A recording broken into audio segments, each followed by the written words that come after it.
Hi there, Miraculous fans! I've decided to make a dollar store version of the Miraculous box because everybody else has some expensive stuff on Etsy or the Zag stores out online, and I have some Miraculous ladybug earrings coming on the way, so I want to have my own Miraculous box ready to go. So here's my dollar store version. Hopefully this is like the cheapest opportunity for you guys. So the one thing I want to talk about is Mod Podge. I use Mod Podge as a type of glue, but please go with hot glue gun or a glue stick because sheesh, that messed up my box a bit. But I fixed it up later in the video. I used hot glue gun and made another layer of cardboard.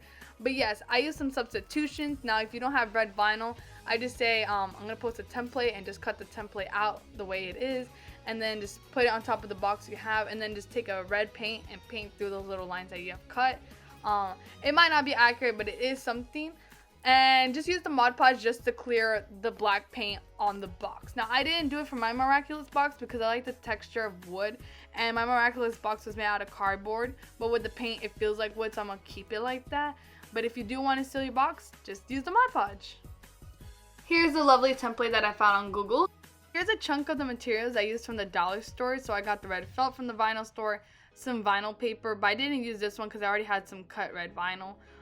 Now I'm painting the inside and the outside all black. I'm not going to make you guys stare at me paint the box for like 5 minutes. So it's already done twice. So I layered it twice.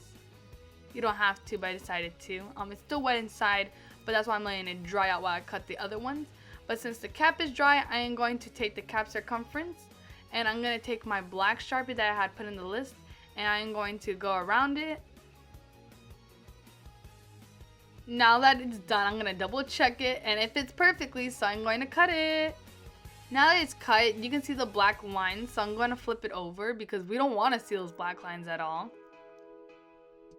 But now it's time to introduce it to the bottom of the box. So here's the problem that I did. I used Mod Podge, but Mod Podge actually goes through the felt. Now, I don't really use felt a lot, so I didn't know. But now I know. Don't do this. Just use hot glue gun and push down really fast so it doesn't get dry to make bumps on the bottom. Now, I'm using red felt on the bottom because some people might use it to store jewelry instead of having it on the top. So I just want to let you guys know that. I want mine on the top, so I'm going to be using packaging peanuts, and in here I kind of put a little bit too much, so later in the video I took it out. I just wanted to see how tall it would be if I had that much peanuts on there, and as you can see it's still too much. I kind of want it a little more down, so I took some peanuts out. Now you're going to want to cut 2 more cardboards out. And when you're putting the felt on, make sure you add some extra felt space around that. So don't cut on the black line, but cut like maybe 1 inch out more. That way you can cover it with the cardboard on the bottom too, so it holds still. Now here again I'm using Mod Podge. I noticed how bad it was, so I did hot glue gun this time, as you can see. And now this is the second one I told you guys to make. Now we have to make a little square to see where this little jewelry piece is gonna go. For the people who are using styrofoam, you don't have to do this step, but I did. So this is the first one. The first one didn't need to have hot glue, but the second one with the jewelry piece box styrofoam did. So that's what we're adding onto. I kind of forgot to cut the edges. I just didn't want to make it too small, so I was double checking. And now it's time for the red vinyl. Again, if you're not using vinyl or you don't have a Cricut machine, use red paint and cut the stencil out. And here I'm using a squeegee to cut out all the air bubbles out because I don't want any air bubbles in my stencil. That's really hard to get out once it's, pulled up from the transfer tape.